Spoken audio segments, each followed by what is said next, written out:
Nous sommes en ligne avec Jean-Jacques Dorier. Bonjour monsieur. Oui, bonjour. Vous êtes Jean-Jacques, professeur d'histoire géo au collège Albert Camus, voilà, joli nom et joli symbole, à Genlis en Côte d'Or. Qu'avez-vous fait cette année avec vos élèves de 3e dans le cadre de ces commémorations? Parlez-nous-en parce que c'est très intéressant. Oui, alors un projet très ambitieux, alors qui ne concerne pas que les commémorations, mais dont le premier chapitre, sur 5 chapitres au total, concerne effectivement la Seconde Guerre mondiale. Je vais te présenter rapidement le projet dans sa globalité, ensuite revenir plus précisément sur ce chapitre-là.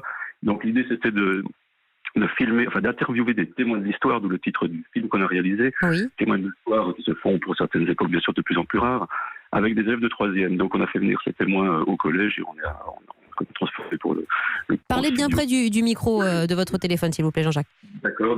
Donc on a transformé le foyer du collège en studio télé, entre guillemets, et on a donc filmé ces témoins. Donc pour couvrir la période des années 40, donc Seconde Guerre mondiale, jusqu'à la fin du XXe siècle. C'est vraiment très ambitieux. D'accord. Pour avoir un aperçu, un panel, en fait, un éventail de tout ce qu'on peut récolter comme témoignage sur tous les chapitres en fait du programme d'histoire de 3e, la Seconde Guerre mondiale, mais après la guerre froide, ensuite c'est l'évolution des mentalités en France, mai 68, etc. Donc ça couvre beaucoup plus que simplement la période. Mais pour ce qui nous intéresse sur ces témoins de l'histoire de la Seconde Guerre mondiale, Jean-Jacques Dorier, rapprochez-vous du micro s'il vous plaît, c'était important pour vous justement de mettre en face à face ces témoins vivants, ces paroles fortes et crédibles, et ces élèves qui découvrent aussi cela au programme de collège. Voilà, donc c'était vraiment très important. Depuis 4 ans, j'ai la chance de faire intervenir au collège donc un couple de personnes âgées de confession juive, donc qui habitent Genlis, donc c'est près de Dijon, oui. Et qui ont la gentillesse de témoigner de leur histoire. Alors eux étaient enfants pendant la Seconde Guerre mondiale. Madame Goldambert avait 6 ans en 1944, son mari avait une dizaine d'années, 10-12 ans.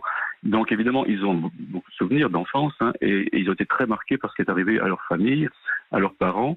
Donc elle était fille de résistant, un résistant important du maquis de Bruyères dans les Vosges. Et donc elle raconte aux élèves que son père a été dénoncé par un gendarme français, a été de même qu'une quarantaine de maquisards vosgiens, ensuite donc déportés, et que sur ces 44 déportés, seulement 11 sont revenus des camps, dont lui qui est revenu, il pesait 34 kilos, enfin dans un état évidemment vraiment très détérioré, donc très marqué à vie, etc. Donc elle a des souvenirs très très marquants, très poignants qu'elle raconte aux élèves, donc de revoir son père qui ne pouvait plus parler, qui était très très affaibli, etc. Donc ça c'est vraiment un témoignage qui est très poignant et que les élèves recueillent avec beaucoup d'attention. On imagine, Jean-Jacques Dorier, et là j'associe aussi à ma question Dominique Lormier, quand vous entendez, conformément aux chiffres qu'on vous a donnés ce matin, que 20% des jeunes ignorent l'existence même de la Shoah ou qu'ils ne sont pas intéressés par cette page de l'histoire, comment réagissent les historiens et professeurs d'histoire que vous êtes, Dominique Lormier? Je suis totalement surpris parce que je pense que le devoir de mémoire est extrêmement important. Vous aviez quand même la phrase célèbre du général de Gaulle qui, après avoir visité Dachau, avait dit « quelle tristesse, quelle tragédie ». Mais il avait eu également ce dernier mot « mais quelle espérance », parce qu'il y a eu quand même des actes de solidarité à l'intérieur des camps entre les déportés et qui ont été véritablement à l'honneur de l'humanisme.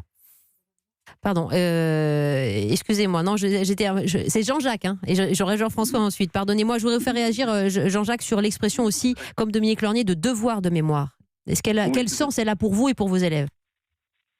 Alors c'est vrai que c'est un peu compliqué, honnêtement, d'emmener par exemple des élèves, ça pour le 11 novembre, pour le 8 mai, à des monuments aux morts, à des protocoles, etc. Et tout. Hors du collège, c'est compliqué, c'est pas forcément très attractif, les élèves comprennent pas forcément, se mobilisent pas énormément pour ce genre de choses, ce qui est dommage, mais on fait ce qu'on peut, mais voilà.